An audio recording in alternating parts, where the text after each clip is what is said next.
मैं Rajmohan Meena, assistant professor zoology. आज हम इस वीडियो के अंतर्गत बीएससी सेकेंड ईयर जूलॉजी के पेपर 3 का एक टॉपिक एंटीजन या प्रतिजन के बारे में अध्ययन करेंगे। सर्वप्रथम इसके अंतर्गत हम देखेंगे कि एंटीजन की डेफिनेशन क्या है, परिभाषा क्या है, एंटीजन किसे कहते हैं, एंटीजन के कौन कौन से कैरेक्टर्स होते हैं, इसकी केमिकल नेचर क्या होती है, एंटीजन का एंटीबॉडी के साथ क्रिया करने की जो रिएक्टिविटी का गुण है और इम्यूनोजेनिसिटी का गुण है के बारे में अध्ययन करेंगे। इसके अलावा एंटीजन्स है उसके कितने प्रकार होते हैं, टाइप्स होते हैं के बारे में हम अध्ययन करेंगे। तो हम आज अपनी वीडियो के अंतर्गत एंटीजन के बारे में पढ़ना स्टार्ट करते हैं। एंटीजन सामान्यतः एंटीजन वे पदार्थ है जो देह में प्रवेश करने के पश्चात प्रतिरक्षी क्रिया या इम्यून रेस्पॉन्स को प्रेरित करते हैं एवं उत्पन्न प्रतिरक्षा या एंटीबॉडी के साथ क्रिया करते हैं। ऐसे पदार्थ एंटीजन कहलाते हैं।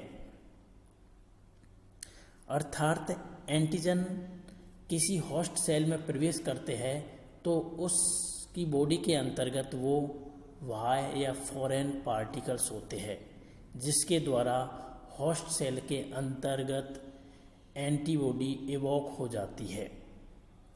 Antigen any substance foreign to the body that evokes an immune response either alone or after forming a complex with a large molecules। अर्थात एंटीजन ऐसे पदार्थ होते हैं या तो वो स्वयं एंटीबॉडी के निर्माण की प्रक्रिया को इंड्यूस कर सकते हैं या छोटे आकार का होने पर वो किसी दूसरे पदार्थ के साथ जुड़कर कॉम्प्लेक्स का निर्माण कर एंटीबॉडी की क्रिया के निर्माण को प्रेरित करते हैं। ऐसे पदार्थ एंटीजन कहलाते हैं। इसकी दूसरी परिभाषा है antigen is a substance usually protein is nature and sometimes polysaccharides. सामान्यतः एंटीजन्स होते हैं वो प्रोटीन नेचर के पाए जाते हैं। इसके अलावा कुछ एंटीजन पॉलीसैकेराइड अर्थात कार्बोहाइड्रेट नेचर के भी होते हैं। ये एंटीजन्स होते हैं प्राणी के शरीर के अंतर्गत इम्यून सेल के निर्माण की क्रिया को इंड्यूस करते हैं। सामान्यतः बॉडी के अंतर्गत वी सेल्स और टी सेल्स दो प्रकार की सेल्स हमारे इम्यून रेस्पॉन्स से संबंधित पाई जाती है। इनमें से किसी एक सेल को अथवा दोनों सेल के निर्माण की क्रिया को एंटीजन के द्वारा प्रेरित किया जाता है। अर्थात एक दूसरा नाम आता है इम्यूनोजेंस, एक दूसरा नाम आता है इम्यूनोजेंस। ये भी एंटीजन ही होते हैं जो इम्यून रेस्पॉन्स की क्रिया को प्रेरित करते हैं। यहाँ पर इस डायग्राम के अंतर्गत एक एंटीजन दिखाया गया है। इस एंटीजन की सतह पर कुछ मार्क्स बताए गए हैं जो वे पदार्थ जो ये क्षेत्र होते हैं जो किसी एंटीबॉडी के साथ क्रिया करते हैं अर्थात एंटीबॉडी के साथ जोड़ने का काम करते हैं। इनको एपिटोप्स कहा जाता है या इनको दूसरा नाम दिया जाता है एंटीजेनिक डिटरमिनेंट्स। अर्थात एपिटोप्स एंटीजन की सतह पर वे क्षेत्र होते हैं जहां पर आकर के एंटीबॉडी क्रिया करती है या क्रिया करती है। Epitopes is a immunological active regions of an immunogen that bind to antigen specific membrane receptors on lymphocytes or to secrete antibody. It is also called antigenic determinants। अर्थात एपिटॉप्स को एंटीजेनिक डिटरमिनेंट्स कहा जाता है क्योंकि संपूर्ण एंटीजन होता है वो किसी प्राणी के शरीर के अंतर्गत एंटीबॉडी की निर्माण की क्रिया को इवोक नहीं करा पाता। एंटीजन का कुछ क्षेत्र ही एंटीबॉडी की निर्माण की क्रिया को इंड्यूस करता है। ऐसे क्षेत्र को ही हम क्या कहेंगे, एंटीजेनिक डिटर्मिनेंट्स। इसके अलावा कुछ एंटीजेंस ऐसे होते हैं जो स्वयं प्राणी के शरीर के अंदर बनते हैं और वो ही उस प्राणी के शरीर के अंतर्गत एंटीबॉडी के निर्माण की क्रिया को प्रेरित करते हैं। ऐसे पदार्थ को हम ऑटो एंटीजन कहते हैं, जैसे thyroglobulin, DNA, corneal tissue etcetera. Allo antigens are the antigens found in different members of the same species. Allo antigens ऐसे होते हैं जो सेम स्पीशीज के अंदर पाए जाते हैं और वो डिफरेंट प्रकार की एंटीबॉडीज के निर्माण को इंड्यूस करते हैं। इसी प्रकार heterophile antigens are the identical antigens found in the cell of different species. Different species, अलग अलग प्रजातियों के अंदर पाए जाने वाले जो एंटीजेंस होते हैं उनको हेटेरोफाइल एंटीजन नाम दिया जाता है। इसी प्रकार एक नाम है adjuvants are the substance that are non immunogenic alone what enhance the immunogenicity of any added immunogen। Adjuvants स्वयं में एंटीबॉडी या इम्यून रेस्पॉन्स की क्रिया को प्रेरित नहीं कर पाता, लेकिन अन्य मॉलिक्यूल्स के साथ जुड़कर उस एंटीजन का निर्माण करने वाले मॉलिक्यूल्स की एंटीजेनिसिटी को एनहेंस कर देता है, बढ़ा देता है। इस प्रकार के पदार्थ एडजुवेंट्स कहलाते हैं। तो इस प्रकार ये कुछ एंटीजेंस के टाइप्स है। अब हम आगे पढ़ते हैं केमिकल नेचर ऑफ एंटीजन। जो एंटीजेंस होते हैं या इम्यूनोजेंस होते हैं वो किन किन पदार्थों से बना होता है, उसका केमिकल संगठन क्या होता है। सामान्यतः हमने ऊपर जैसे पढ़ा था प्रोटीन नेचर के मुख्यतः एंटीजन पाए जाते हैं, लेकिन protein, polysaccharide, nucleic acid, lipids के भी क्या है एंटीजेंस बने होते हैं। तो proteins, the vast majority of immunogens are proteins. These may be pure protein और में बी द ग्लाइकोप्रोटीन और लिपोप्रोटीन। सामान्यतः एंटीजन होते हैं, जो अधिकांश एंटीजेंस होते हैं वो प्रोटीन के बने होते हैं, लेकिन कई बार ये प्रोटीन के साथ लिपिड और कार्बोहाइड्रेट जुड़ करके ग्लाइकोप्रोटीन नेचर हो जाती है और लिपिड के साथ जुड़ने से लिपोप्रोटीन नेचर के भी एंटीजेंस प्रेजेंट होते हैं जो इम्यूनोजेनिसिटी को इंड्यूस करते हैं। Polysaccharide, pure polysaccharide and lipopolysaccharide are good immunogens. Lipid के साथ पॉलीसेकेराइड क्रिया करके लिपोपॉलीसेकेराइड नेचर का एंटीजन का निर्माण होता है। ये भी एक तरह से अच्छी तरह एंटीजेनिसिटी का काम करते हैं। Nucleic acid, nucleic acid are usually fairly immunogenic. Nucleic acid nature के जो एंटीजेंस होते हैं उनमें इम्यूनोजेनिसिटी का गुण नहीं पाया जाता, अर्थात बहुत कम पाया जाता है। नेक्स्ट है lipids. In generally lipids are non immunogenic through they may be हेप्टेंस। सामान्यतः जो लिपिड्स के बने हुए पदार्थ होते हैं वो नॉन इम्यूनोजेनिक होते हैं, एंटीबॉडी के प्रोडक्शन की क्रिया को इंड्यूस नहीं कर पाते हैं। इस प्रकार के पदार्थ को हेप्टेंस नाम दिया जाता है। ये हेप्टेंस पे पदार्थ होते हैं जो एंटीबॉडी के निर्माण की क्रिया को तो प्रेरित नहीं कर पाते, लेकिन अन्य मॉलिक्यूल्स के साथ मिलकर कॉम्प्लेक्स का निर्माण करते हैं और एंटीबॉडी के निर्माण की क्रिया को प्रेरित करवाने में सहायक होते हैं। तो ये केमिकल नेचर है एंटीजन की। इसके अलावा हम पढ़ते हैं types of antigens on the basis of order of their class. जो एंटीजेंस होते हैं उनकी उत्पत्ति किस स्रोत से हुई है, इस आधार पर एंटीजेंस होते हैं उनके 3 टाइप्स बताए गए हैं। Exogenous antigens, endogenous antigens, auto antigens. Exogenous antigens जो टोटली प्राणी के बाहरी एनवायरनमेंट से बॉडी के अंदर प्रवेश करती है, होस्ट सेल के अंदर प्रवेश करती है। इस प्रकार के जो एंटीजेंस होते हैं वो एक्सोजीनस एंटीजेंस कहते हैं। These antigens enter the body or system and start circulating in the body fluid and trapping by the APC. APC means antigen presenting cells, such as macrophages, dendrite cells, etc. ये exogenous antigens होते हैं, बाहरी माध्यम से body के अंदर प्रवेश करते हैं और ब्लड सर्कुलेशन के द्वारा होस्ट बॉडी के अंदर सर्कुलेट करते हैं और इनकी सतह पर एंटीजन प्रेजेंटिंग सेल पाई जाती है और जिनके द्वारा होस्ट सेल के अंदर पाई जाने वाली मैक्रोफेजेज, डेंड्राइट सेल्स होती है उस एंटीजन को फाइंड आउट करती है और उसके साथ बाइंड करती है। The uptake of these exogenous antigens by APC are mainly mediated by the phagocytosis. जो एंटीजन प्रेजेंटिंग सेल्स होती है, एंटीजेंस होते हैं, उनको मुख्यतः फेगोसाइट सेल्स के द्वारा ट्रैप किया जाता है, पकड़ा जाता है। जैसे एग्जांपल है bacteria, virus, fungi etcetera. Endogenous antigens जो स्वयं पढ़े थे हमने कि उसके शरीर के अंदर ही पाए जाते हैं, उनके बारे में हम पढ़ रहे हैं। नेक्स्ट है एंडोजीनस एंटीजेंस। कुछ एंटीजेंस ऐसे होते हैं जो प्राणी के शरीर के अंदर पाए जाते हैं, उनकी सेल की सतह पर पाए जाते हैं, सेल मेम्ब्रेन पर पाए जाते हैं। इस प्रकार के एंटीजेंस होते हैं वो एंडोजीनस एंटीजेंस कहलाते हैं।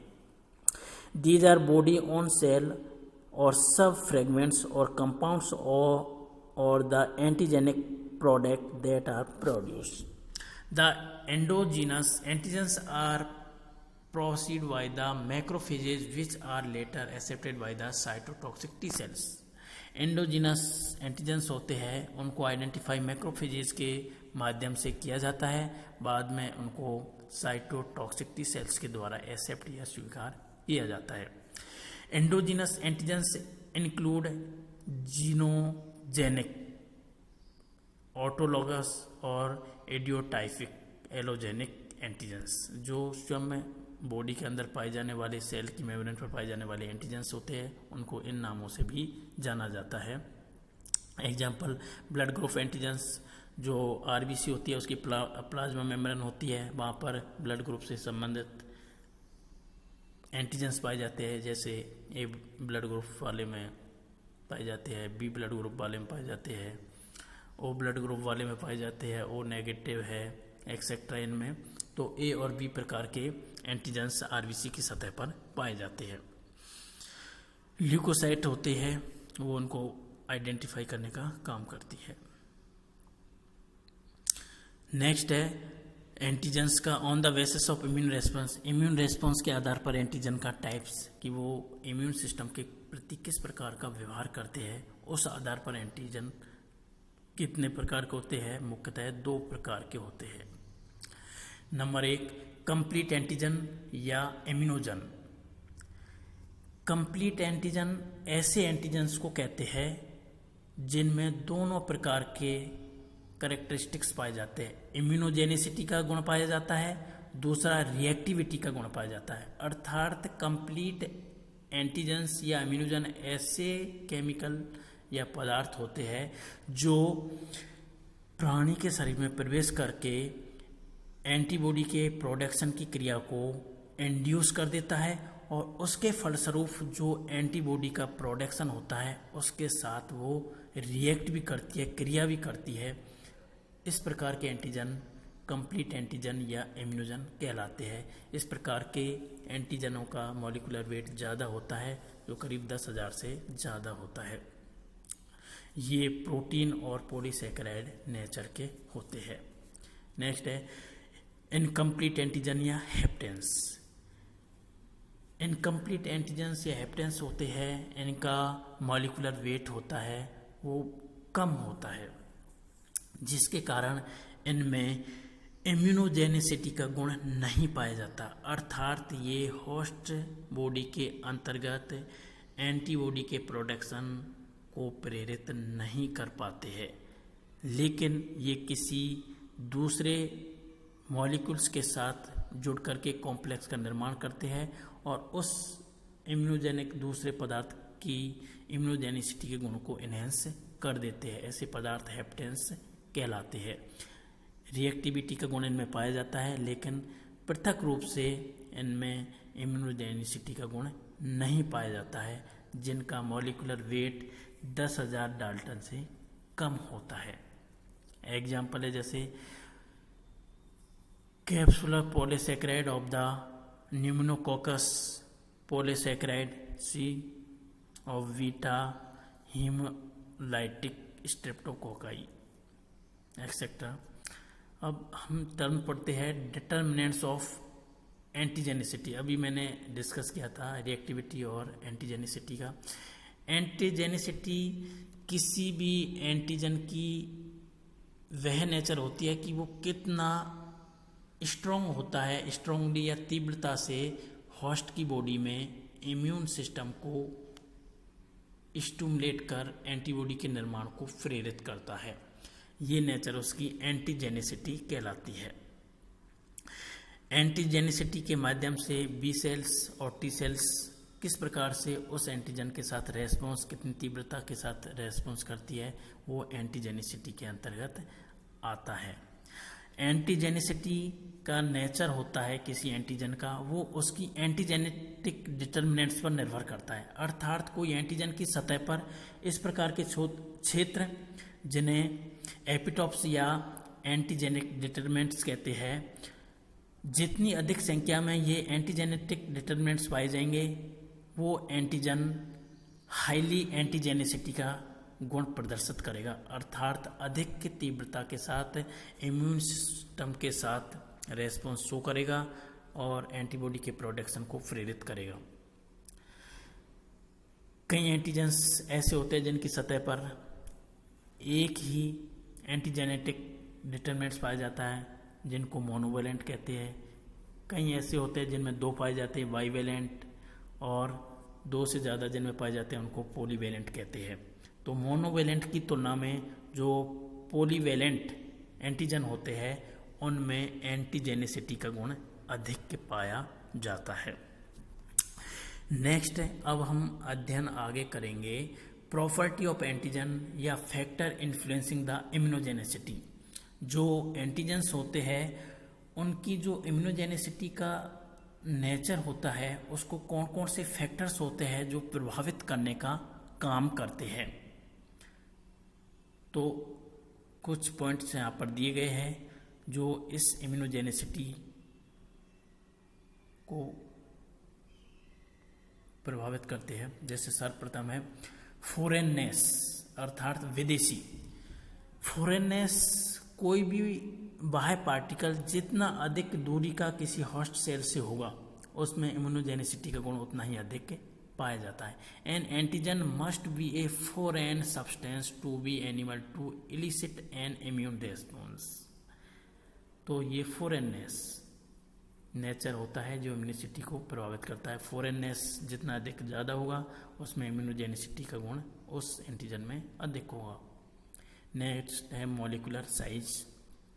जैसे हमने पढ़ा था, बड़े आकार के जो एंटीजन्स होते हैं उनमें इम्यूनोजेनिसिटी का नेचर अधिक पाया जाता है, और जिनका मॉलिक्यूलर वेट कम होता है उनमें इम्यूनोजेनिसिटी का गुण कम पाया जाता है।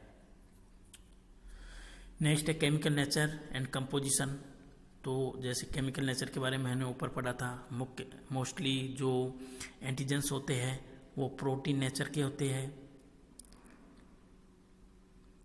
इसके अलावा पॉलीसैकेराइड भी केमिकल्स होते हैं, वो भी एंटीजन के रूप में काम करते हैं, लेकिन जो प्रोटीन नेचर के एंटीजन्स होते हैं उनमें इम्यूनोजेनिसिटी की कैपेसिटी ज़्यादा पाई जाती है।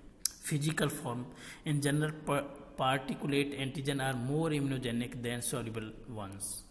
फिजिकल फॉर्म जैसे लिक्विड है, सॉलिड है या गैस है, तो हम देखते हैं कि जो सॉलिड पार्टिकल्स होते हैं उनमें इम्यूनोजेनिसिटी की नेचर ज़्यादा पाई जाती है। लिक्विड फॉर्म में इम्यूनोजेनिसिटी की नेचर कम पाई जाती है।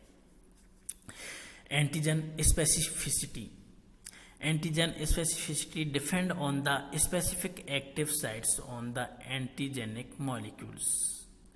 Antigenic determinants or epitopes are the region of antigen which specifically bind with the antibody molecules. एक एंटीजन होता है वो एक पर्टिकुलर प्रकार की एंटीबॉडी के निर्माण को प्रेरित करता है। एक ही एंटीजन अलग अलग प्रकार की एंटीबॉडीज के निर्माण को प्रेरित नहीं कर पाता है। एंटीजन के इस गुण को एंटीजन स्पेसिफिसिटी कहते हैं। नेक्स्ट है species specificity. Tissue of all individuals in a particular species possess species specific antigen. अर्थात एक स्पीसीज विशेष का जो पार्टिकल्स होता है या एंटीजेंस होता है, टिश्यू होता है, उसमें एक विशिष्ट प्रकार की एंटीबॉडी को इंड्यूस करने का गुण पाया जाता है, उसी को हम स्पीसीज स्पेसिफिसिटी कहते हैं। इसी प्रकार ऑर्गन स्पेसिफिसिटी आता है। नेक्स्ट है स्पेसिफिसिटी ऑटो स्पेसिफिसिटी, स्वयं की बॉडी के अंतर्गत एंटीबॉडी के निर्माण की क्रिया को प्रेरित करना। जेनेटिक फैक्टर्स, कुछ जेनेटिक फैक्टर्स होते हैं जिनके द्वारा एंटीबॉडी के निर्माण की क्रिया को इंड्यूस किया जाता है। एज होता है, ये भी इम्यूनोजेनिसिटी को प्रभावित करता है। Usually young and very old have a dismiss ability to elicit immune response in response to the immunogen. तो एज होता है वो भी क्या है, इम्यूनोजेनिसिटी के नेचर को प्रभावित करता है। डिग्रेडेबिलिटी, यदि कोई एंटीजन डिग्रेडेबल फॉर्म में होता है उसमें इम्यूनोजेनिसिटी की नेचर कम पाई जाती है। डोज ऑफ एंटीजन, एंटीजन कितनी क्वांटिटी में शरीर के अंदर प्रवेश कर रहा है, हॉस्टल के अंदर प्रवेश कर रहा है। अधिक के डोज है तो उसमें इम्यूनोजेनिसिटी का गुण अधिक पाया जाता है, कम डोज है तो कम इम्यूनोजेनिसिटी का गुण पाया जाएगा। रूट ऑफ एडमिनिस्ट्रेशन, अर्थात किस माध्यम से होस्ट सेल के अंदर कोई एंटीजन प्रवेश कर रहा है, उसका रास्ता क्या है, उसके आधार पर भी इम्यूनोजेनिसिटी निर्भर करती है। एडजुवेंट्स ऐसे पदार्थ होते हैं जो स्वयं एंटीबॉडी के निर्माण की क्रिया को प्रेरित नहीं कर पाते हैं, तो उनको एडजुवेंट्स कहते हैं, लेकिन अन्य पदार्थ के साथ जुड़ करके एंटीबॉडी की क्रिया को प्रेरित करते हैं।